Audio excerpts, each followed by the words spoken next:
Fight! We are back. Welcome back to Fighting with Numbers. I am Rob Moreno, and the UFC is officially back after a 6-week hiatus. My gosh, what did you do with yourself? What did you do with your time? Honestly, I don't want to know what some of you might have done with that time, but we are back. Here we are. This is UFC 324. Fight week is here. It's headlined by Justin Gaethje versus Paddy Pimblett for the interim lightweight title. And as always, we're keeping this numbers driven. It's not just picks, but why the numbers are pointing where they're pointing. And if you're new here, this podcast is built around one thing: finding where the odds don't line up with the data. And if you're wondering who the hell I am Rob Moreno, aka Bobby Knuckles. You can find me on Twitter at the Robio. I work for VSiN. It's the Sports Betting Network. I host another UFC podcast over there with the great Dave Ross. It's called First Strike. We hit many more betting angles over there alongside with my co-host. We have weekly guests. It's a grand old time, if I may. Check it out as well. It's available every single week on Wednesdays, everywhere you get your podcast, available on YouTube as well. Just search for First Strike, VSiN, VSIN. I personally am a data-driven UFC bettor. I've been betting the UFC probably for over a decade, but most recently, 2 years ago, I created a predictive model called El Modelo. It's really just a predictive model for the UFC, but we've nicknamed it El Modelo, and we've been crushing the last 2 years, if I'm being honest. I know that's a term used a lot in sports betting Twitter, sports betting X, whatever you want to call it, oral farming, really, with the words lock and crush and whales. But you know what? The model itself finished at 64% or better the last 2 years. And last year was around 25% ROI. So I cannot complain. That's just the numbers, people. But it is now 2026. We run the clock back, we reset, and we are sitting at 0-0-0. Let's have another great year. Follow along for the journey here at Fighting with Numbers. It's going to be a great time. It's going to be a full year full of picks. You get to actually follow along, comment, do whatever you want to do if you don't like shit. And one last quick reminder, though. Make sure to subscribe, rate, review, please, if you have anything to say, positive and negative. I'll delete your negative comment. I don't care, but I'll appreciate it anyway. I'll take it. I like criticism. It helps the podcast in so many ways. But you can follow me on Twitter /X and Instagram. Even check out TikTok. I might occasionally post there at the Robio, TheRobbeo. I will put links everywhere in the description. Check out the Substack as well at fightnumbers.substack.com. And as a reminder, First Strike as well, co-hosted with Dave Ross. So if you like this type of breakdowns, if you like UFC betting, follow along because I got plenty of it. But UFC 324 is here, live from Las Vegas, this upcoming Saturday 24th. Let's get into the card, shall we? Now I'm sharing my screen because we are starting to record this on YouTube. All right. We'll start things off in the flyweight division with Alex Perez versus Charles Johnson. And this is one of those fights that looks pretty even on the surface until you dig into it, right? Perez has had a rough couple of years since 2020. He's gone 3-5, but context really matters here.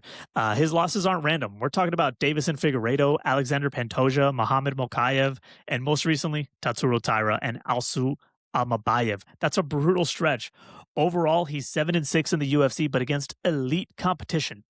Charles Johnson comes in at 7-5 in the UFC. Let's go look at him.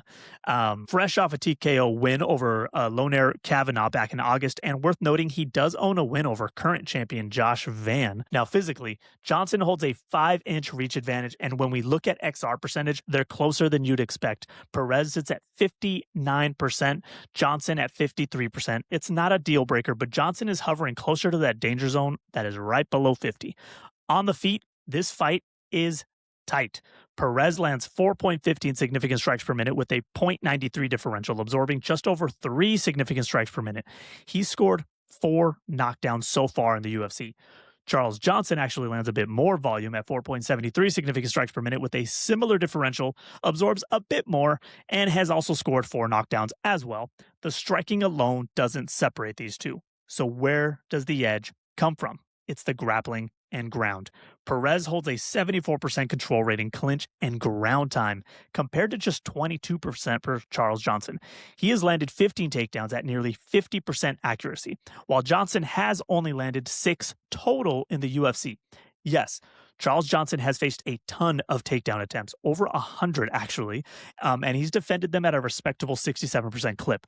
But when you stack who those attempts probably came from, Perez's numbers carry more weight. So when the model runs this fight, boop, it lands firmly on Alex Perez, giving him a 70% win probability. And with the market sitting at around plus 170, that's going to be some value to grab. And this is important. When the model likes an underdog, the gap always looks dramatic. That's because underdogs live at the low end of the probability scale. The value isn't the gap, it's the pricing error. And if the book says Perez wins 37% of the time and the model says 70%, that's where the edge lives. Boom. Alex Perez will start the year off taking an underdog at plus 170. Next up is Natalia Silva versus Rose Namajunas. The fight was originally booked as Rose Namajunas versus Alexa Grasso, but after Grasso withdrew, we get Natalia Silva stepping in, and this is a fascinating replacement. Silva is 7-0 since entering the UFC, on a 13-fight win streak overall, and with her last loss coming all the way back in 2017. She already owns a win over Alexa Grasso, and now she gets another former champion to add to her resume. Namajunas, Thug Rose, comes in at 3-1 in her last 4, most recently beating Miranda Maverick. The experience gap obviously leans Rose Namajunas. I'm not saying it doesn't. She's a former champion, big fights, long resume, but the numbers tell a story. They always do. Natalia Silva enters with an 80% XR percentage compared to 59% for Rose Namajunas. And this is probably a good moment to pause and explain what I mean when I talk about XR percentage, because it matters a lot in matchups, in every matchup, but especially this type of matchup. XR percentage, or expected round percentage, is an advanced metric that estimates how often a fighter wins an average round based on the full statistical picture: striking efficiency, control time, takedowns, pace, and opponent tendencies. The higher the XR percentage, the more consistently a fighter is winning minutes and rounds, even if they're not scoring knockdowns or finishes. So when we talk about Silva versus Rose, this isn't just about name value, it's about who is actually controlling rounds on paper. On the feet, Silva's extremely clean. She lands just over 5 significant strikes per minute with a 2.58 differential, absorbing very little shots. Rose, while technically sound, only lands 3.6 significant strikes per minute with a tiny differential, so it's lower volume, closer exchanges for her. Neither woman has ever been knocked down, in the UFC at least. Both are tough. Rose does have a small wrestling grappling upside, 28 takedowns, 51% accuracy, but it's Silva who has shown outstanding defensive awareness, holding a 92% takedown defense. And both women are spending over 70% of their time at a distance, so this is likely staying standing. The model gives Natalia Silva a 62% win probability. The odds are sitting around minus 380 at the moment, and that's where the value unfortunately just disappears. It's too inflated at the moment, especially considering it's shorter notice. Officially, the model's predicting Natalia Silva. We will be on Natalia Silva, but this currently is a stay away spot at that price. Maybe there's other ways to get in on Natalia Silva, but Rose is too dangerous to lay against at that number. All right, next up, our new co-main event, Sean O'Malley versus Song Yedong. This bout is now our co-main event because of the late Kayla Harrison injury, unfortunately. But honestly, this is a solid fight to take that co-main event slot in place of. May Kayla Harrison heal quickly so we get that Amanda Nunes fight. It was going to be exciting to see her come back. Anyways, Sean O'Malley versus Song Yadong is one of those matchups where the numbers and the narratives, they actually collide in interesting ways. We'll start with O'Malley. O'Malley's coming off 2 straight losses to Merab Dvalishvili, but that matters because the context around that matters even more, actually. Losing to Merab Dvalishvili is not the same as losing to just anyone. His style breaks everybody. The bigger question isn't, did Sean lose those fights? It's, what did he look like while losing? And does that loss carry over stylistically into this fight? Spoiler, Song Yadong is not Merab Dvalishvili. Song is dangerous, powerful, aggressive, but he's not going to drown Sean with chain wrestling and 40 takedown attempts. This is going to be fought largely where Sean is most comfortable. From a physical standpoint, Sean will hold a 5-inch reach advantage, and that's not just a number. It's central to how he fights. Sean lives on range manipulation. He wants you reacting, not initiating. So when we look at XR percentage, these two are actually very close. 63% for Sean, 65% for Song, which tells us this is not some blowout mismatch on paper. Both guys are consistently competitive round to round against their opponents. But once we get into the striking data, things start separating. Sean O'Malley lands 6.30 significant strikes per minute with an outstanding 2.88 differential. That differential is elite.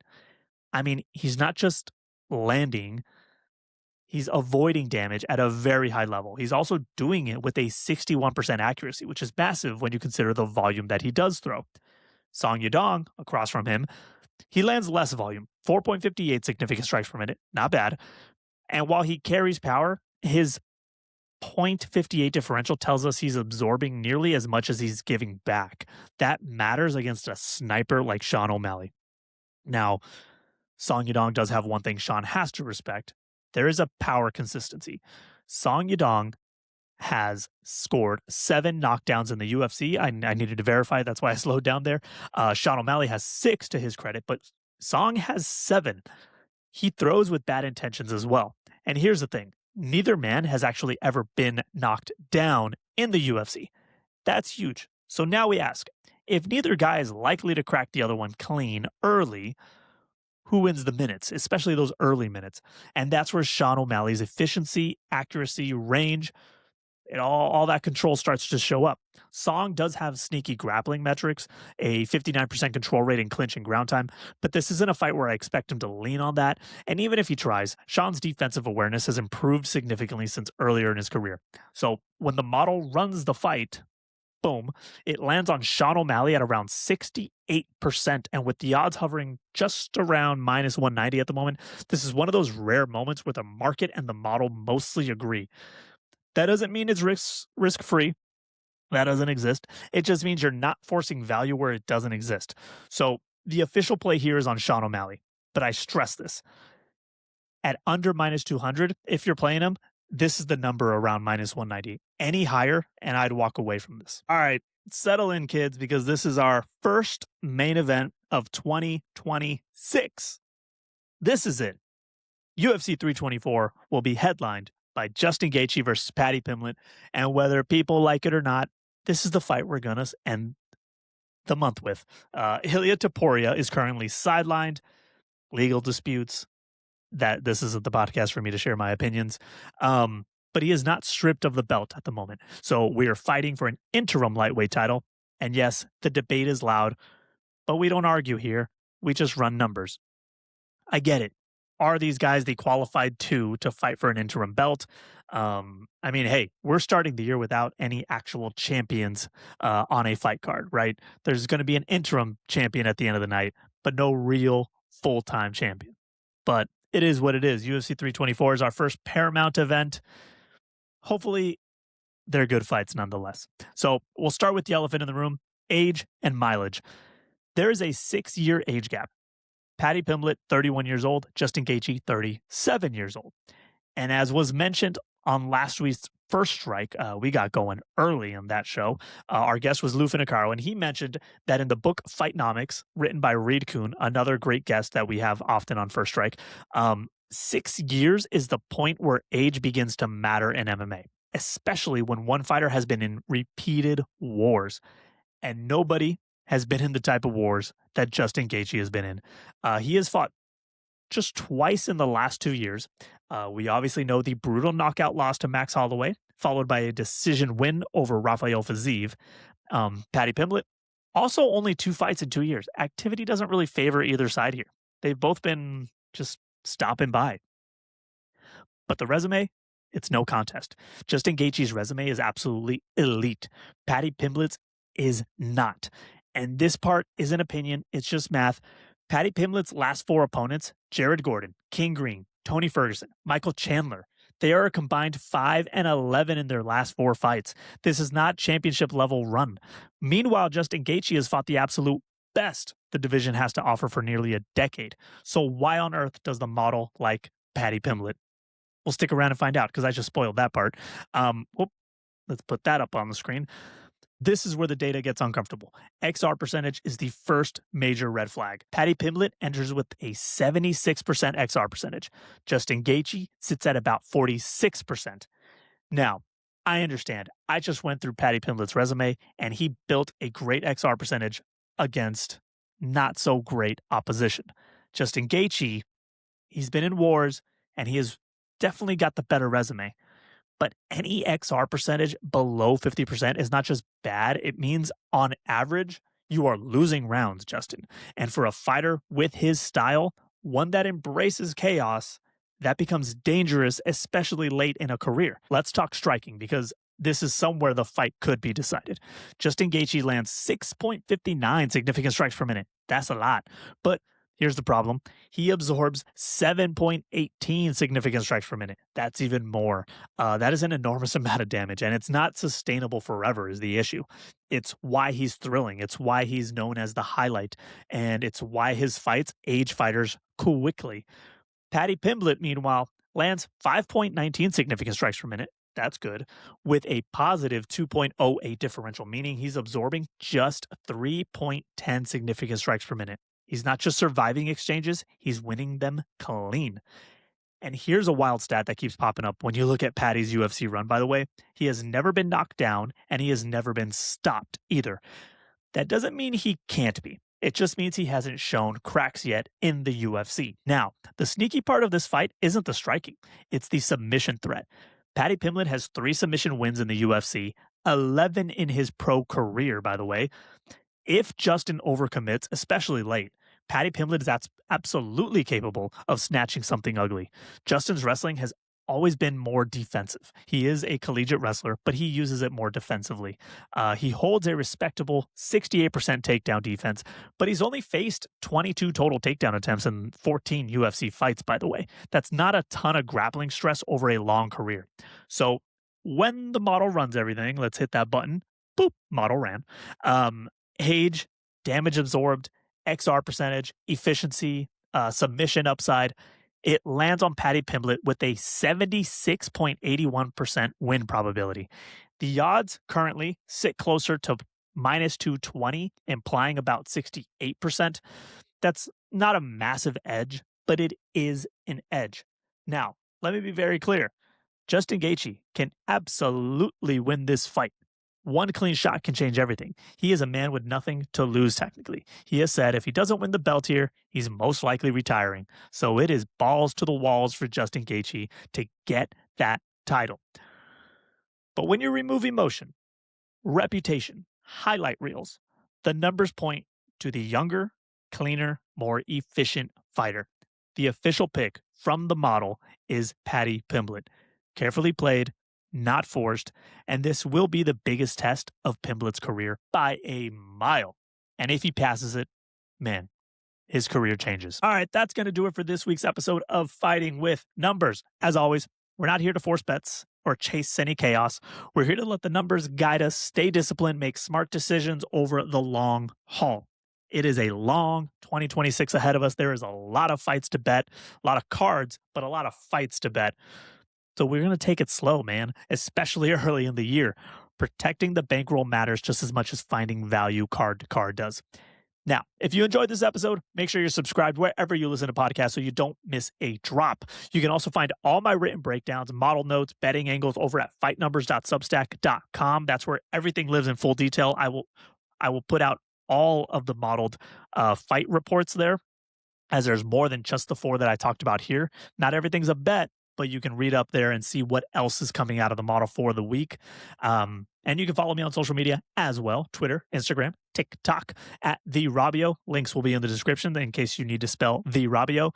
That's where I'll be posting updates, a little chit-chat on the UFC, a lot of sarcasm reaction to what is the world of MMA currently, and any other thoughts that pop up along the way as the card gets closer. And of course, you can catch me throughout the week on First Strike, breaking down UFC betting angles, market movement, alongside some great voices in the space. I appreciate everyone who continues to listen or who has jumped on now here in January. I appreciate the support and the grind along the way with me.